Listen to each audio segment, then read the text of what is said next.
face me now, you're close. Isang mapagpalang araw sa ating lahat. Tayo po muling magbabalik sa pag-aaral ng salita ng Panginoon. At tayo po ay nasa unang aklat ng Biblia. Nasa ikapitong kabanata na po tayo. At dito po ay ating mas makikilala ang Panginoon. Subalit bago po tayo magpatuloy, tayo po muna dumulog sa isang panalangin. Panginoon, kami po ay nagpupulit na ipapasalamat sa inyo. Dalangin namin, Lord, na turuan niyo po kami, Panginoon. Bigyan niyo po kami, likhaan niyo kami ng pusong mapagpakumbaba na tatanggap ng iyong mga salita, Panginoon, ng may pangunawa. Bigyan niyo kami ng karunungan na nagbubuhat sa iyo at dalangin namin na turuan kami ng iyong banal na Espiritu. Salamat, Lord, sa iyong papurit pa sa salamat sa pangalan ni Jesus. Amen. Verse 1, sinabi ni Yahweh kay Noe, pumasok kayong mag-anak sa barko, sa lahat ng tao'y ikaw lamang ang nakita kong namumuhay ng matuwid. Kung mabasahin po natin to sa ESV translation or even sa King James translation, ang salita po ng Panginoon is come, no? Come, na nagbibigay ng isang imbitasyon. Ano po? So once ang isang tao ay nag-i-invite, ibig sabihin nandun po siya sa lugar na iyon. Kaya naniniwala po tayo nung time na tinawag ng Panginoon si Noe na pumasok sa barko or sa ark, ay nandoon ang Panginoon.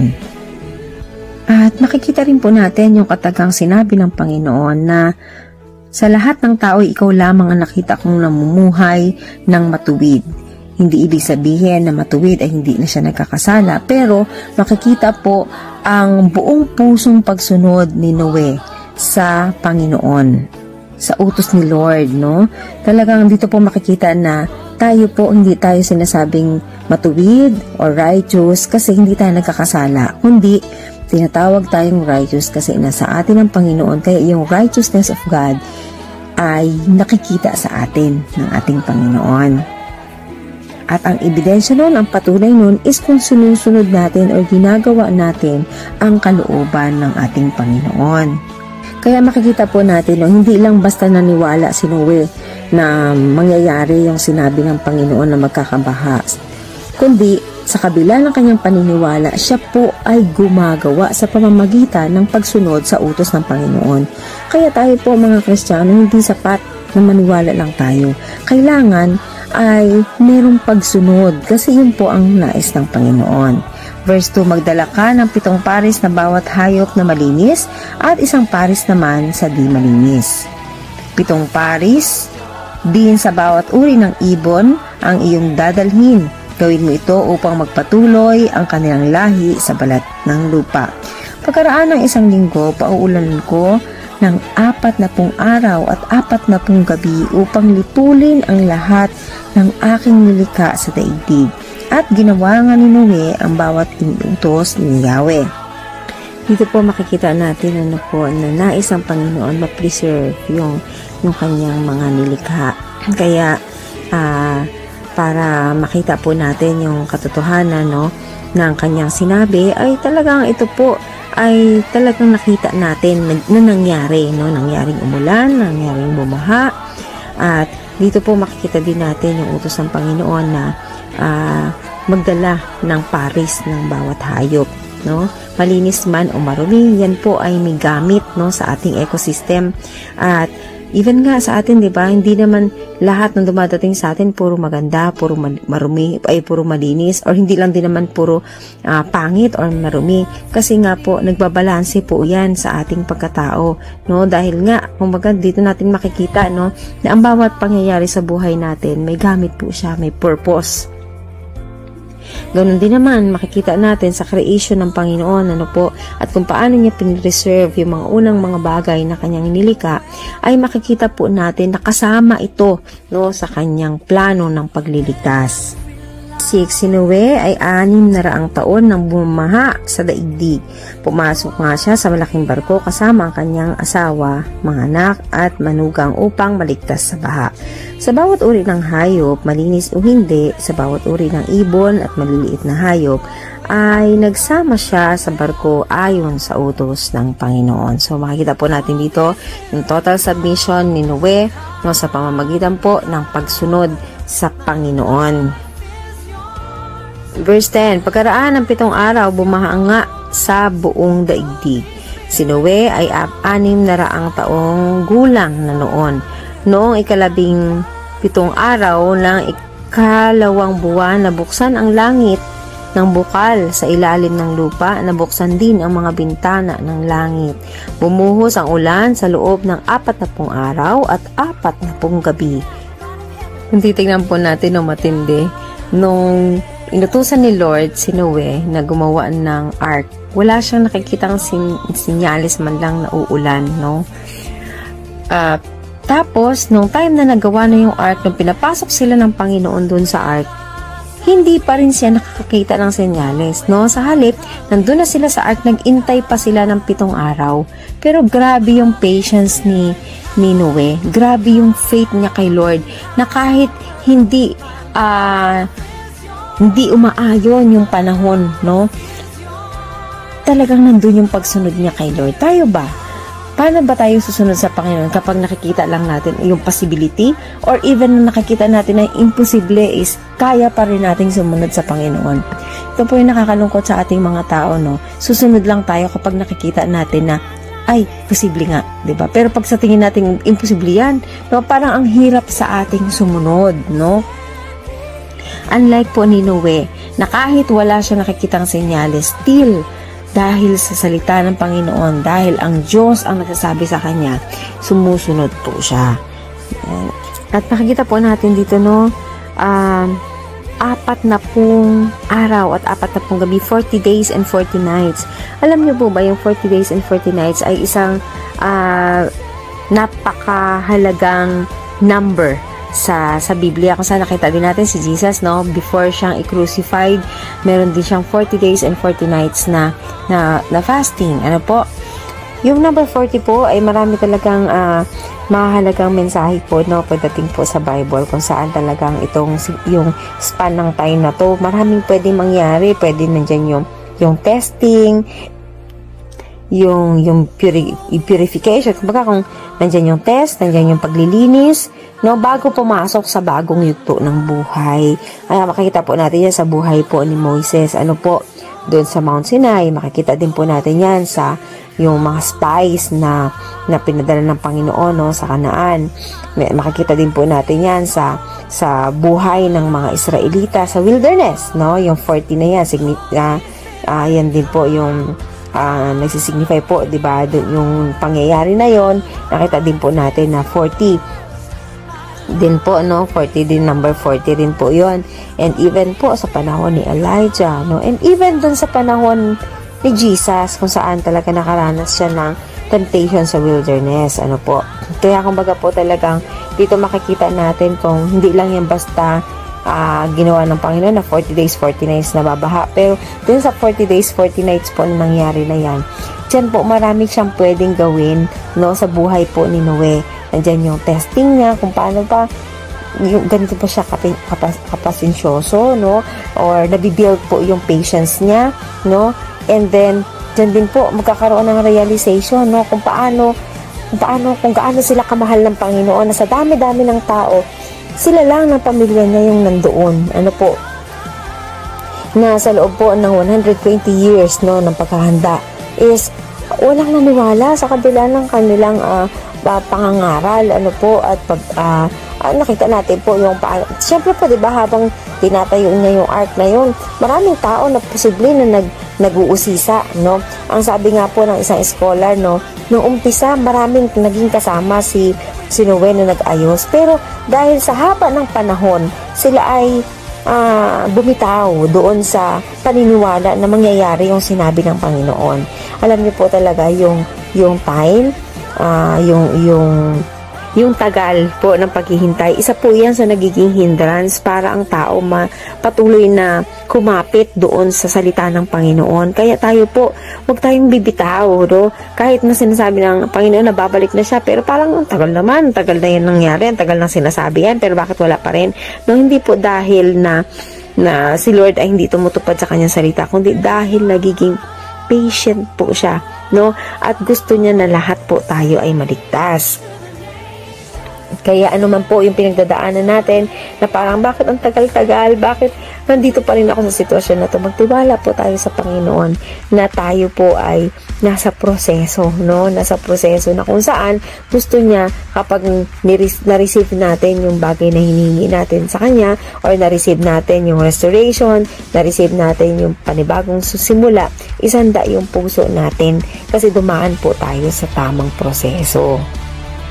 13, pumasok noon sa barko si Noe at ang kanyang asawa kasama ang kanilang 3 anak na lalaki na sina Shem, Ham, and Japheth at ang kanilang asawa. Pinapasok din niya ang bawat uri ng hayop, mailap at maamo, lumakad at gumagapang sa lupa at bawat uri ng ibon. Isang lalaki at isang babae ng bawat may buhay ang isinama ni Noe ayon sa utos ng Diyos. Pagkatapos, isinara ni Yahweh ang pinto ng barko. Again, makita po natin yung pagsunod ni Noe. Total submission. Wala po siyang inumit doon sa lahat ng utos ng Panginoon. And pansinin po natin, no, dito sa verse 16, ayon sa utos ng Diyos, sabi niya po, pagkatapos, isinara ni Yahweh ang pinto ng barko.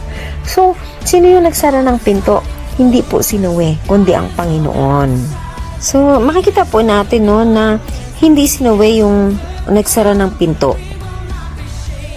Kasi yung ark po ay nagsisimbolize po siya ng salvation, no?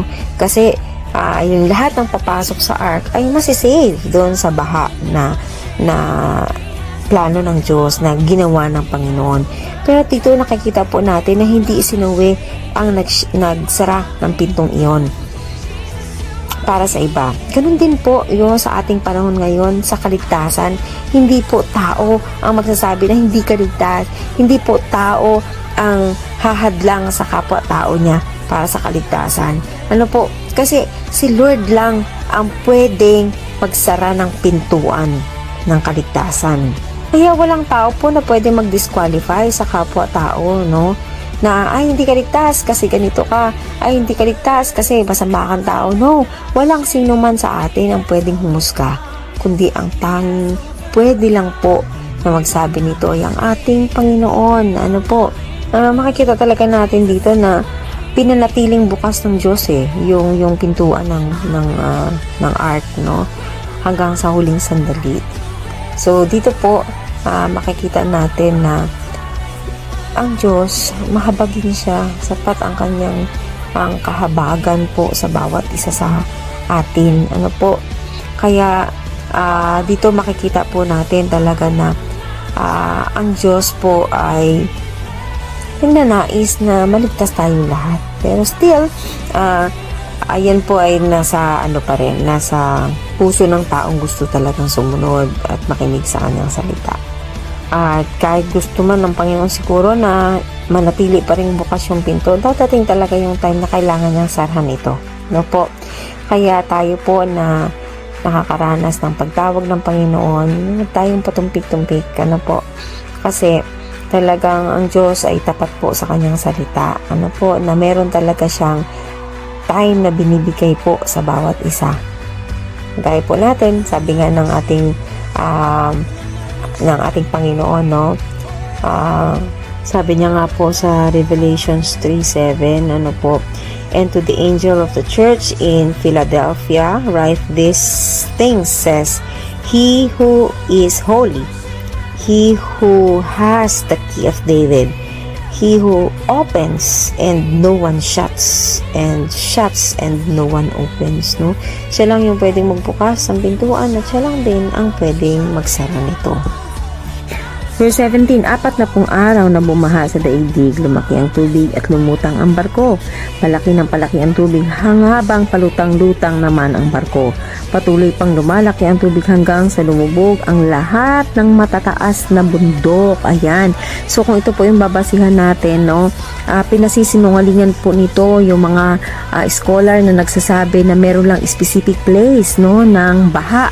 Kung meron lang specific ng place, ano pa yung, bakit pa pinagawa ng Panginoon ng ark si Noah? No, bakit hindi niya nalang pinalipat ito dun sa lugar na hindi naman pala babahain? Ano po, kasi matibay po ang sinasabi ng salita ng Panginoon, patunay na ang baha po ay buong mundo, hindi lang po specific na place. Ano po? Kasi sinabi niya dito, lumubog ang lahat ng matataas na bundok. So, maniwala po tayo sa salita ng Panginoon, hindi po sa tao. Okay? Namatay ang bawat may buhay sa lupa, mga ibon, maamo o mailap na mga hayop, lahat ng gumagapang sa lupa at lahat ng tao. Ang lahat ng may hininga sa ibabaw ng lupa ay namatay. Ganun ba kasama ang Panginoon, no? Para sila ay mapahamak? No. Actually po, 120 years yung naging preparation po, no, ng ark, ng salvation. Ano po? Na nagpapatunay na ang ating Diyos ay mapagmahal, no? Pero hindi rin po maihiwalay na ang ating Panginoon o hindi maitatanggi ng ating Panginoon ay tapat kung humatol.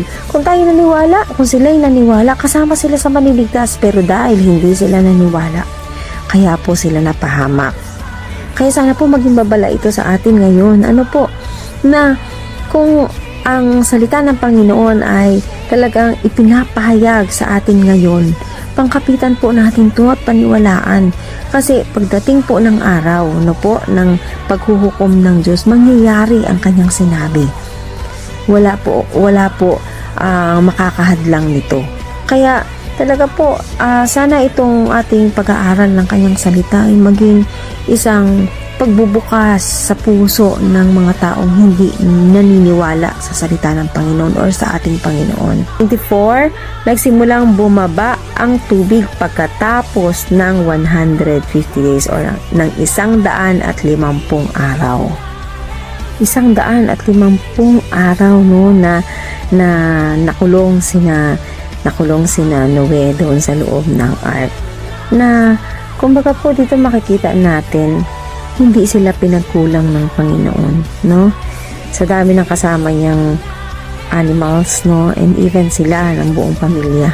Never po na-mention sa Bible na nagutom sila or nagkasakit sila. Ano po, dito talaga makikita natin na kapag tayo sumusunod sa Panginoon, sa kahit pinakamahirap pa yan sa sitwasyon o sa ating paningin, hindi po tayo pababayaan, hindi tayo pagkukulangin ng ating Panginoon.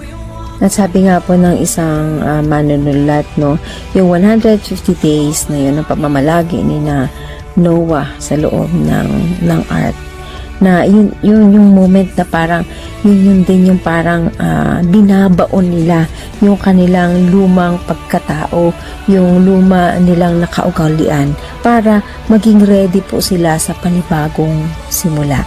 Ayan po. So tayo, kung tayo man po ay nakakaranas po ng parang na-isolate tayo sa mundo, na-isolate tayo sa karamihan, grab natin yung opportunity na yon na mas makilala si Lord at mas marinig ang kanyang salita para pag tayo nakalabas, no, nakapag-umpisa ng panibago, ng bagong buhay, ng bagong yugto, ano po, ng ating pagkatao, is talagang mas ma-enjoy natin yung intimate relationship natin sa Panginoon. Wala tayong bit-bit sa nakaraan, wala tayong bit-bit sa mga kasalanan na posibleng humabol sa atin, no? Kailangan po talaga natin ng silent moment with the Lord para talaga po sa ating panibagong pag-uumpisa, hindi na magmamatter sa atin kung ano yung sasabihin ng tao sa atin, hindi na magmamatter sa atin kung ano yung ating nakaraan. Sa halip, nakafocus tayo sa kung ano yung plano ng Panginoon, kung ano yung layunin ng Panginoon, kung ano yung tawag ng Panginoon sa atin, no? Sana po ay napagpala po tayo sa ating pag-aaral ng salita ng Pagpalain tayo ng ating Panginoon at kay Jesus ang papuri.